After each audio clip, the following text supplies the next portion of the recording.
अस्सलाम वालेकुम स्टूडेंट्स। उम्मीद है आप सब लोग खैरियत से होंगे इंशाल्लाह। बिस्मिल्लाहिर्रहमानिर्रहीम। स्टूडेंट्स, आज हम सेकंड लेक्चर स्टार्ट करने जा रहे हैं चैप्टर नंबर 10 का, गैशियस एक्सचेंज।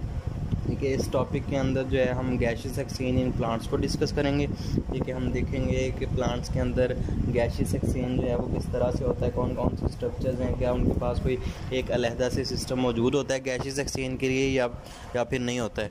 ठीक है, तो ये चीज़ें जो हैं हम आज के लेक्चर में डिस्कस करने जा रहे हैं। So let's start. ठीक है, गैशियस एक्सचेंज इन प्लांट। सबसे पहले तो हम बात करते हैं कि अगर हम पौधों की बात करें ना, तो हमने चैप्टर नंबर 1 के अंदर 9th क्लास का चैप्टर नंबर 1, उसमें ये बात डिस्कस की थी कि ऑर्गन सिस्टम्स जो हैं प्लांट्स के पास वो कम होते हैं। इसकी वजह ये होती है कि प्लांट्स में जो है वो एक्टिविटीज़ कम होती हैं, इस वजह से उनके अंदर सिस्टम्स भी कम होते हैं। तो इसी तरह से गैशियस एक्सचेंज के लिए भी प्लांट्स के पास कोई स्पेसिफिक ऑर्गन या ऑर्गन सिस्टम मौजूद नहीं होता है। ठीक है, तो जब कोई ख़ास ऑर्गन या ऑर्गन सिस्टम मौजूद नहीं होता है तो हर सेल खुद से जो है वो गैशियस एक्सचेंज करने के लिए रिस्पॉन्सिबल होता है। ठीक हो गया। सो गैशियस एक्सचेंज प्लांट्स के अंदर अगर हम बात करते हैं तो ये मुख्तलिफ़ तरह के स्ट्रक्चर्स जो हैं वो इसके लिए रिस्पॉन्सिबल होती हैं। मुख्तलिफ जो पार्ट्स होते हैं प्लांट्स के, मसलन अगर हम एरियल पार्ट्स की बात करें, ठीक है, उनके लिए मुख्तलिफ स्ट्रक्चर्स हैं, मसलन स्टोमेटा और एयर स्पेसिस हैं एरियल पार्ट्स के लिए, या ब्रांचेस और शूट्स के लिए। ठीक है, और इसी तरह से अगर हम स्टेम्स की बात करते हैं तो स्टेम के पास कोई और स्ट्रक्चर मौजूद होती है, दैट इज़ लेंटिसेल्स। ठीक है, फॉर एग्जांपल। ठीक है, इसी तरह से अगर हम रूट्स की बात करते हैं तो रूट्स के पास भी जो है वो कोई अलहदा से स्ट्रक्चर मौजूद होती है। यानी हमने ये बात देखी कि कोई ख़ास तरह का ऑर्गन या ऑर्गन सिस्टम प्रेजेंट नहीं है प्लांट्स के अंदर। ठीक है, गैशियस एक्सचेंज के लिए तो हर सेल जो है वो खुद से गैशियस एक्सचेंज करने के लिए रिस्पॉन्सिबल होता है। ठीक हो गया। सो हमने ये कुछ स्ट्रक्चर्स जो हैं वो पहले से लिख ली एक साइड पे कि हमें पता चल सके। ये हम आज के टॉपिक के अंदर ये स्ट्रक्चर्स को डिस्कस करेंगे। ठीक है, और हम जो है वो ये चीज़ देख सकेंगे कि ये प्लांट्स के अंदर मुख्तलिफ पार्ट्स में गैशियस एक्सचेंज कैसे होता है। ठीक है, सो सबसे पहले तो हम स्टार्ट करेंगे एरियल पार्ट से, यानी वो पार्ट्स जो कि जिनके अंदर लीफ पोर्शन आ जाता है, ब्रांचेस आ जाती हैं, शूट्स आ जाती हैं। ठीक है, उसको डिस्कस करेंगे। तो सबसे पहले देखें, एरियल पार्ट्स के अंदर जो है वो लीफ से एक स्ट्रक्चर होती है। ठीक है, तो लीफ के अंदर कुछ टिनी ओपनिंग्स प्रेजेंट होती हैं लीफ की एपिडर्मस के ऊपर। अच्छा, अब एपिडर्मस क्या होती है? हम कहते हैं एपिडर्मस जो है वो आउटर मोस्ट कवरिंग होती है किसी भी लीफ की, किसी भी पत्ते की, जो सबसे बैरूनी तह होती है ना, उसको हम एपिडर्मस बोल रहे होते हैं। और ये दोनों साइडों पे होती है, यानी अगर हम ऊपर वाली साइड पे देख लें, मसलन ये है ऊपर वाली सतह, ठीक है, तो ये ऊपर भी प्रेजेंट होती है, इसको अपर एपिडर्मस, और जो नीचे प्रेजेंट होती है, मसलन अगर हम कह दें कि ये इसकी बैक स्ट्रक्चर है, ठीक है, तो ये लोअर एपिडर्मस होगी। तो हम बात कर रहे हैं स्टोमेटा की, तो हम कहते हैं कि प्लांट्स के अंदर, पत्तों के अंदर कोई छोटे से माइक्रोस्कोपिक पोर्स प्रेजेंट होते हैं जो कि गैसेस एक्सचेंज के लिए रिस्पॉन्सिबल होते हैं। ठीक है, इनको स्टोमेटा कहा जाता है। ठीक हो गया जी। अच्छा, इनको कुछ सेल्स कवर करते हैं, ये सराउंड कर रहे हैं कुछ सेल्स। ठीक है, इस तरह से। तो इन सेल्स को जो है हम गार्ड सेल्स बोलते हैं। ठीक है, गार्ड सेल्स बोलते हैं। तो ये जो हैं, मैंने आपको पहले बता दिया कि ये प्लांट्स की एपिडर्मस के अंदर जो है वो प्रेजेंट होते हैं, लीफ की एपिडर्मस के अंदर प्रेजेंट होते हैं। ठीक हो गया। सो स्टोमेटा वो स्ट्रक्चर है जो गैशियस एक्सचेंज के लिए रेस्पॉन्सिबल होती है एरियल पार्ट्स के अंदर। ठीक है, इसी तरह से एयर स्पेस दूसरी स्ट्रक्चर है। अब एयर स्पेस क्या होती है? एयर स्पेस जो है हम कहते हैं कि दो सेल्स के दरमियान जो स्पेस होती है उसको हम जो है वो इंटरसेलुलर स्पेस कहते हैं। ठीक है, तो वो वहाँ उस स्पेस के ऊपर जो है, उस स्पेस के अंदर जो है वो हवा मौजूद होती है। ठीक है, सो इस वजह से हम उस स्पेस को एयर स्पेस बोलते हैं। अब सेल्स के दरमियान में जो गैशियस एक्सचेंज होता है ना, तो उसके अंदर काफ़ी ज़्यादा हेल्पफुल होती है एयर स्पेसिस। ठीक है, तो हम कहते हैं कि a space covered by air in between the cells, यानी सेल्स के दरमियान में, मसलन नेक्स्ट स्लाइड के अंदर ये देखें, ये दो सेल्स है ना, इनके दरमियान में ये जो स्पेस है दैट इज़ एयर स्पेस। ठीक है, तो ये भी गैशियस एक्सचेंज के लिए हेल्पफुल होती है। ठीक हो गया।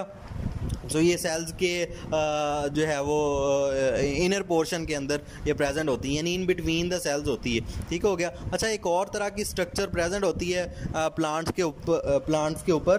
ठीक है, प्लांट के अगर आप लीफ पोर्शन पे देख लें या समटाइम्स जो है वो ये स्टेम्स के ऊपर भी प्रेजेंट होती है। ठीक है, तो यहाँ पे एक वैक्सी सी लेयर प्रेजेंट होती है। ठीक है, एक ऑयली लेयर प्रेजेंट होती है। ठीक है, एक प्रोटेक्टिंग लेयर प्रेजेंट होती है। ठीक है, तो उस प्रोटेक्टिंग लेयर को या उस वैक्सी लेयर को जो है हम क्यूटिकल बोलते हैं। ठीक है, सो ये क्यूटिकल जो है ये भी बाज़ औक़ात यंग स्टेम्स के अंदर और लीव्स के अंदर जो है कुछ जो है वो गैसेस एक्सचेंज करने में हेल्प आउट कर रही होती है। ठीक है, उसके बाद ये स्ट्रक्चर है एक लीफ की। ठीक है, सबसे पहले ये अपर स्ट्रक्चर है। ठीक है, अपर लेयर है, तो हमने पढ़ा कि ये जो है इसको हम क्यूटिकल बोलते हैं। ठीक है, उसके बाद आउटर मोस्ट लेयर होती है, दैट इज़ एपिडर्मस। ठीक है, अगर ऊपर वाली साइड पे है तो अपर एपिडर्मस, और अगर नीचे वाली साइड पे है तो लोअर एपिडर्मस।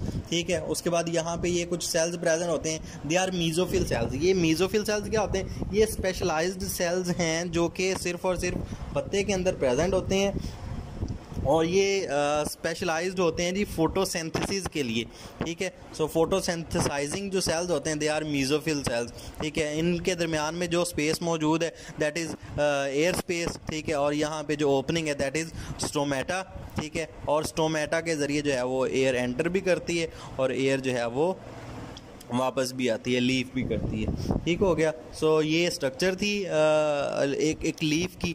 ठीक है, अब हम कहते हैं कि जी लीफ सेल्स जो होते हैं इनको दो तरह की सिचुएशंस का सामना करना पड़ता है। एक इनको दिन के औकात का सामना करना पड़ता है। ठीक है, और एक इसी तरह से रात का जो है वो सामना करना पड़ता है। ठीक है, दो तरह की सिचुएशंस आती हैं। ठीक है, अब पहली सिचुएशन के अंदर हम देखते हैं कि दिन के वक्त में क्या होता है। दिन के वक्त में आपको भी पता है कि प्लांट्स जो हैं वो स्पेसिफिकली एक बायोकेमिकल प्रोसेस के अंदर इन्वॉल्व होते हैं, that is known as photosynthesis.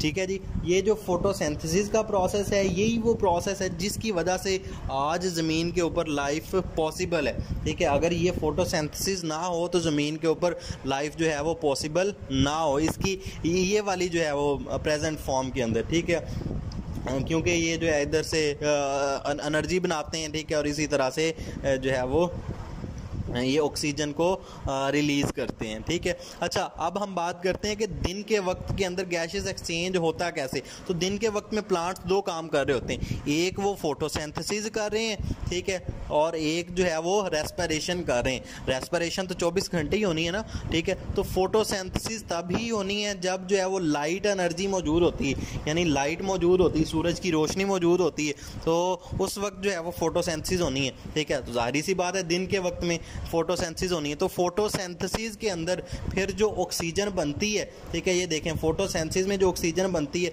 तो प्लांट्स क्या करते हैं कि रेस्पिरेशन के अंदर उस ऑक्सीजन को इस्तेमाल कर लेते हैं। यानी रेस्पिरेशन के लिए उन्होंने ऑक्सीजन लेनी थी ना, बाहर से इन्वायरमेंट से लेनी थी। ठीक है, तो वो उन्होंने जो बनाई है फोटोसिंथेसिस में ऑक्सीजन उसी को इस्तेमाल कर लिया।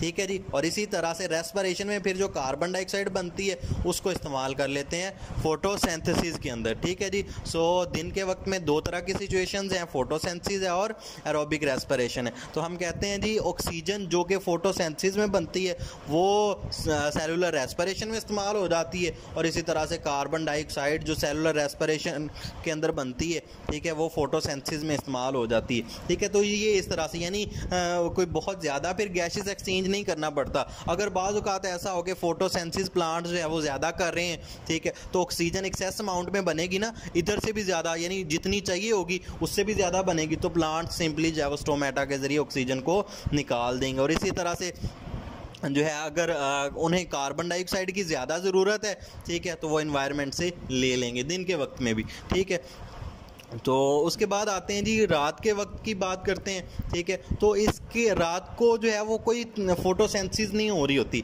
इसकी वजह ये है कि क्योंकि फोटोसिंथेसिस के लिए हम ये बात बढ़ चुके हैं चैप्टर नंबर 7 के अंदर 9th क्लास में कि फोटोसिंथेसिस के लिए सनलाइट जो है वो ज़रूरी होती है। ठीक है, सनलाइट नहीं होगी तो फोटोसिंथेसिस नहीं हो सकती।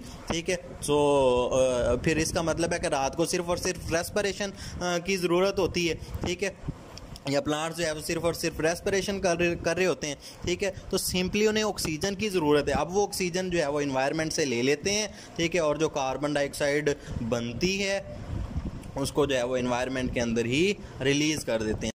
तो ये दो तरह की सिचुएशन जो है वो लीव्स फेस कर रहे होते हैं, ठीक है। अब नेक्स्ट बात करते हैं हम एरियल पार्ट्स की तो बात हो गई ना, ठीक है। नेक्स्ट हम चलते हैं उसकी स्टेम पोर्शन की तरफ, ठीक है।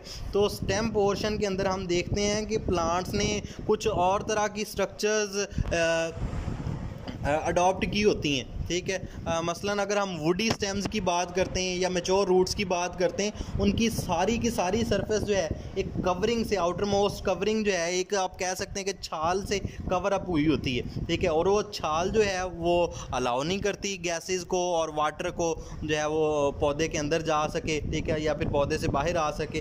तो पौधों ने क्या किया है, उस छाल के अंदर कुछ छोटे छोटे से पोर्स रख लिए हैं, छोटे छोटे से उभार नुमा जो है वो कुछ सुराख रख लिए हैं, ठीक है, जिनको हम लेंटिसेल बोलते हैं, ठीक है। अब क्या होता है, उन सुराखों के ज़रिए, उन छोटे छोटे जो मैक्रोस्कोपिक पोर्स हैं, ठीक है, उनके ज़रिए जो है वो गैसियस एक्सचेंज हो जाता होता है, ठीक है। तो हम कहते हैं कि ये वुडी स्टेम्स के अंदर कुछ पोर्स होते हैं जो कि बार के अंदर प्रेजेंट होते हैं, ठीक है, जिनको हम लेंटिसेल बोलते हैं। और यही लेंटिसेल्स जो होते हैं ये फिर गैसियस एक्सचेंज के लिए रेस्पॉन्सिबल होते हैं। और फिर मैंने आपको बताया ना कि ये जनरल सरफेस से थोड़े से रेज्ड अप हुए होते हैं, ठीक है जी, थोड़े से बाहर की तरफ उभरे हुए होते हैं, ठीक है जी। सो ये हमने बात की है लेंटिसेल्स की, ठीक है, यानी उसके स्टेम पोर्शन की बात की है कि स्टेम पोर्शन के अंदर जो है वो उन्होंने लेंटिसेल्स अडॉप्ट किए हुए हैं, ठीक है। अब नेक्स्ट हम चलते हैं रूट्स की तरफ, ठीक है जी। तो रूट्स के अंदर अगर हम बात करें तो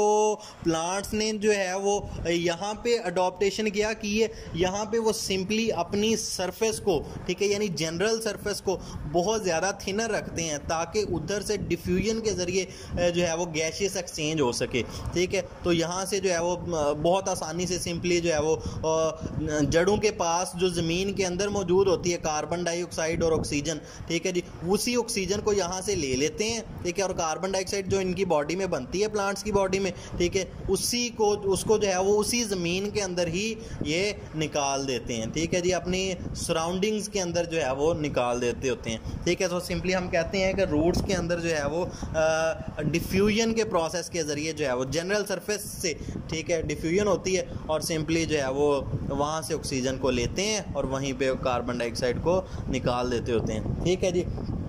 तो लास्ट पे एक नोट है आप लोगों के लिए कि एक्वेटिक प्लांट्स जो हैं, ठीक है, यानी आबी पौधे जो हैं, जो पानी के अंदर रहने वाले पौधे हैं, ठीक है, वो पानी में हलशुदा ऑक्सीजन को लेते हैं, ठीक है, और पानी के अंदर जो उनकी बॉडी में जो कार्बन डाइऑक्साइड बनती है ना, उसको पानी के अंदर ही डिज़ोल्व फॉर्म के अंदर जो है वो रिलीज़ कर देते हैं, यानी पानी से ऑक्सीजन को डिज़ोल्व फॉर्म में लेते हैं, ठीक है, और कार्बन डाइऑक्साइड को पानी में ही रिलीज़ कर देते होते हैं। ठीक हो गया जी। सो आज के लेक्चर के लिए इतना ही काफ़ी था। नेक्स्ट हम इंशाल्लाह डिस्कस करेंगे जी गैसियस एक्सचेंज इन एनिमल्स, और उसके अंदर जो है हम ह्यूमन बीइंग को डिस्कस करेंगे, ठीक है। सो लास्ट पे आप लोगों के लिए सूरा आराफ की एक आयत रखी है, ठीक है। इस आयत में अल्लाह पाक फरमाते हैं कि अगर कभी शैतान आप लोगों को या हमें, ठीक है, उकसाता है, अल्लाह ताला ने हमसे बात की है ना, कुरान पाक का मौजू जो है वो अल्लाह ताला ने इंसान को बनाया, तो इंसान से अल्लाह ताला मुखातिब है, ठीक है। तो फरमाते हैं कि अगर कभी शैतान तुम्हें उकसाए तो अल्लाह की पनाह मांगो, यानी अल्लाह ताला से हमें पनाह मांगनी चाहिए जब हमें शैतान जो है वो उकसाता है, ठीक है, और क्योंकि वो सब कुछ जानने वाला और सुनने वाला है, ठीक है। तो इन बातों पर हमें जो है वो गौर करना चाहिए और फिर जो है उसी के मुताबिक अमल भी करना चाहिए, ठीक है जी। सो अगर आज के लेक्चर में आप लोगों को कोई कन्फ्यूजन है तो आप लोग जो है वो पूछ सकते हैं, ठीक है जी बच्चों। अल्लाह हाफ़िज़।